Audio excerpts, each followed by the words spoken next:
Who's got a question? Don't be shy. This question is directed to any 5A commissioners regardless of SMD. One of the things that's troubled me about our community has been the type of communication that happens at meetings and stuff like this.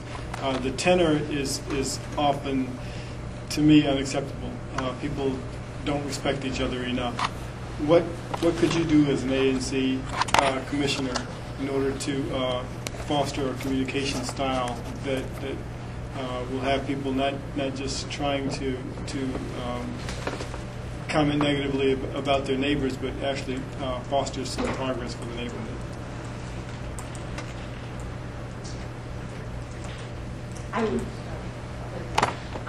One of my top 3 issues on my platform are constituent services. I think it's really important that in addition to having these monthly meetings where you have a forum where constituents can come and express their concerns, they have to also get addressed. We can't just have a forum to speak about them. And I think one way, and again, not to tell other commissioners in terms of communication styles, but I think something really effective is, of course, having a main email address where constituents can always email their concerns and giving them a window when you'll get back to them. As you know, it's a non-paying, part-time position, so we have lives. You know, we're full-time working adults here. But if you're committed to this position, you should give your constituents a window. So if it's 3 business days, 5 business days, at least the person knows, okay, I expect within this time to get a response. I also just believe in having a direct line. You know, even if you have a separate number, cell phone number or just a house number where constituents can call you. I think the more forms of communication you actually give people, the more it appears that you are engaged enough to address their concerns. I don't know, Facebook page. I mean, we have so much out here now, Facebook, Twitter, telephone, email.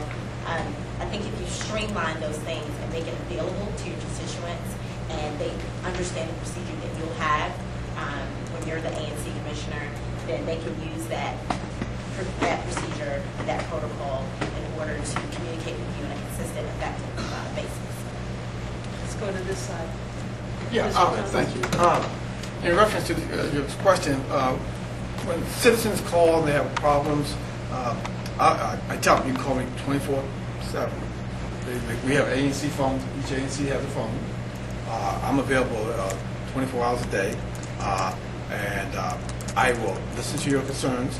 I'll see where we can go, and I will be truthful about it. I will not steer you in the wrong direction because the problem is not going to go away. The worst thing you can do is not return somebody's call, and you're going to see that this is a small ward. You're going to see that person again. And they're going to say, well, I called you, and you didn't do this, and you did that. And I've been down that road 100 times. So you learn from mistakes. You return the call. You try to respect many citizens. You want to respect all your citizens as much as you can and return the call. Because if they're calling for a reason. They have concern. Something went wrong. They need someone's help. They can't get a council member. They can't get in touch with the Metropolitan Police. You're the last stop on this. I think your question was related to the tone of dialogue that's happening in the community. And I think if you're subscribed to the Brooklyn listserv, it's disappointing. It really is disappointing to see how our neighbors are using race and other things that divide us and separate us. And I honestly don't know what we can do about that other than to try and bring the community together on some common issues, some things that perhaps we all can care about and get behind. But as I thought about running for this position over the last several months, and looking to be more engaged, I tell you, I just get a bellyache when I look at what we're saying about ourselves under the disguise of an email address, an online name. So I think the only way you can really deal with that is to try to find ways to do things the way we used to, with block parties. In my block, we communicate very well. If there's some issues, we all get the center of the street. And I think that perhaps that might be at least a model, try to get back to some community events. Mr. Daggett? Right, I think that your question was on the tone of the dialogue in the community, and I agree, it's in the gutter. And if you use the discussion on the internet as a proxy for the way things go in the neighborhood, I hope it's not. But if it's at some gauge, I think you have some sort of extreme, emails, which don't always reflect someone's point of view in person, but extreme emails on the listserv of people who are sort of in the moderate area or just want to have a discussion, go somewhere else. Like, I don't want to deal with this. So what can the single-member district, someone in the position I hope to be in, do? I think three things. One, I think you can listen. You can keep your ears open and have a willingness to talk to people and listen, particularly people you don't necessarily agree with, or a position you don't necessarily agree with. Two, if there's a decision to be made, or you make a decision, I think you should, kind of try to include, to include why you did what you did. And then the third, I think sometimes we need some gentle enforcement. Like this comment or that tone is not appropriate. I think that does a lot to settle some things down. Thank you. That's an excellent question that leads to the same thing that I've been saying. Communication is key. By us having regular meetings, and our communities are made of a diverse cohort of individuals, different cultures, different races. Everybody needs to be heard. So when we have the opportunities for people to, what I would do, what I'm going to do, is establish a committee, a communications committee. Because see, we're not going to be able to sit behind a computer and push a button and reach most of the people. We won't reach most of the people that way. We have to get out and, as Corey mentioned, do it the old-fashioned way, but with compassion, with love. We have to meet with one another on a regular basis, and there might be some friction. All right, we have to get past that, like many other people do. We can do it. We can do it. It's very important that we do this. All right, because with our city constantly changing, and I think one of the significant quotes from Eric Holder is that we're a nation of cowards when it comes to speaking about issues of race. All right, and we have to go ahead and do those kind of things in regular meetings and get it out. Let's go ahead and do it. It's not going to ever be gone. All right, but we have to talk about it. We have to have regular meetings so everybody can hear and be concerned about each other. Thank you. Next question, Mr. Hall. Can you stand up, please? On the issue of meetings, that's the biggest problem as far as I can see. I agree with that. Maybe the suggestion and get a response from all the, maybe they should have less, the civic associations have less conflict of meetings and have joint meetings more often to invite more people from all the different single-member districts, as well as the people who only show up at civic association meetings. And maybe we should consider having meetings more often. See where the monthly thing is a historic tradition, but I don't think it's in times when you really need some issues settled. I don't think it's the best model. So can you all speak on that issue, having more joint meetings and having more often once a month? Papers? Thanks, Mr. Hall.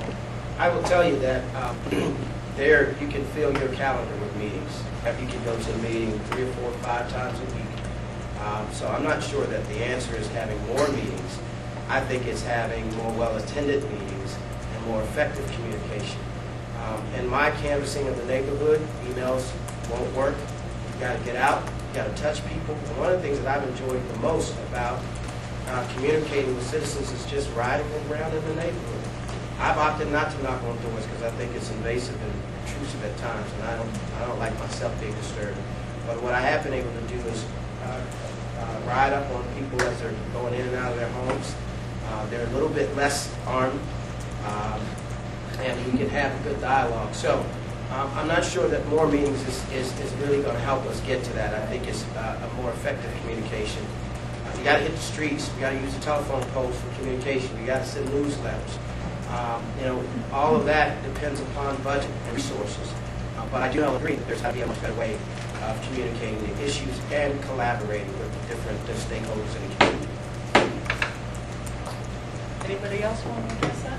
I would just say that I would be open to maybe not so much an increase in individual meetings, but I think that's an excellent idea in terms of sometimes doing joint meetings.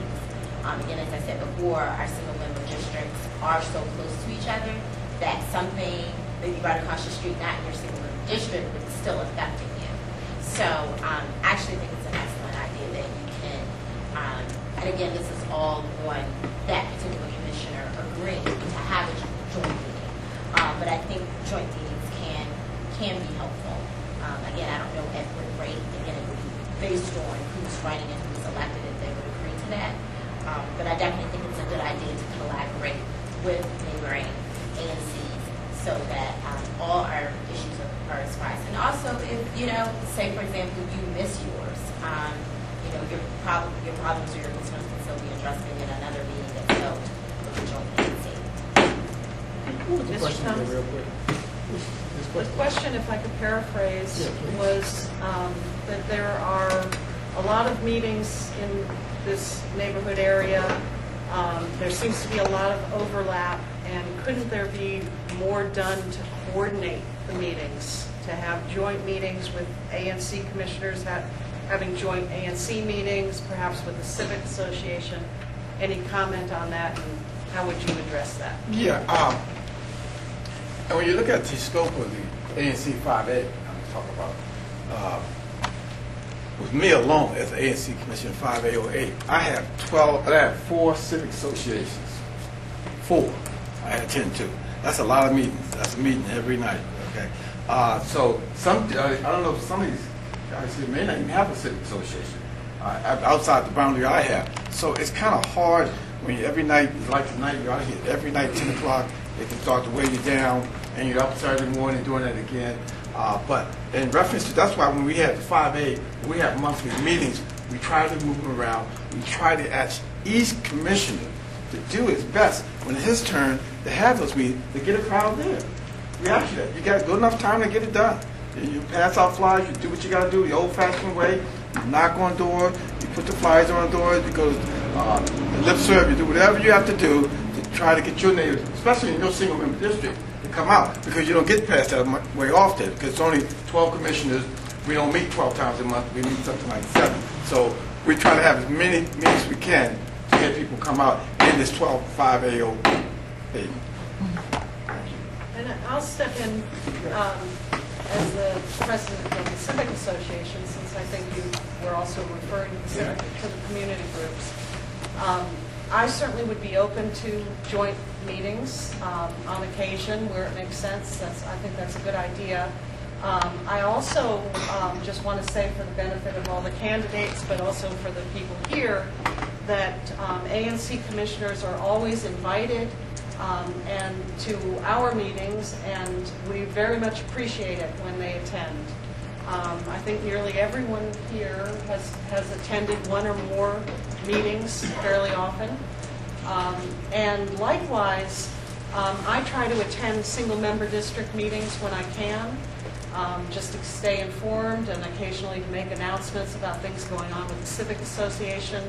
And I very much try to attend the joint committee of the whole meetings so that there is a good two-way street communication. Mr. Daggett? Yeah, I echo what the fellow candidates said about the joint meetings, but I wouldn't stop there. I think there's there's lots more stuff we can do as far as information coordination, which I think is a huge issue. If that's coordinating, outside hearings that were attended and someone went there, but that that's of interest to different groups, that person hopefully would be interested in kind of tapping into that. Discussing sort of action plans of what people plan on doing. Maybe 2 different groups are going to do the same thing. They can coordinate action there. And then also, I know sort of spinning off different interest areas and kind of getting like-minded people on sort of a core issue to kind of start its own initiative. And I'm thinking of the solar co-op, which was meant for the Brookland Civic Association, but rolling that out into the community, people going. So I would not. That's a great comment, Mr. Hall, and I totally agree with it and echo these folks' comments. But I would push the information coordination issue a lot further, and I think there's a lot more things we could do.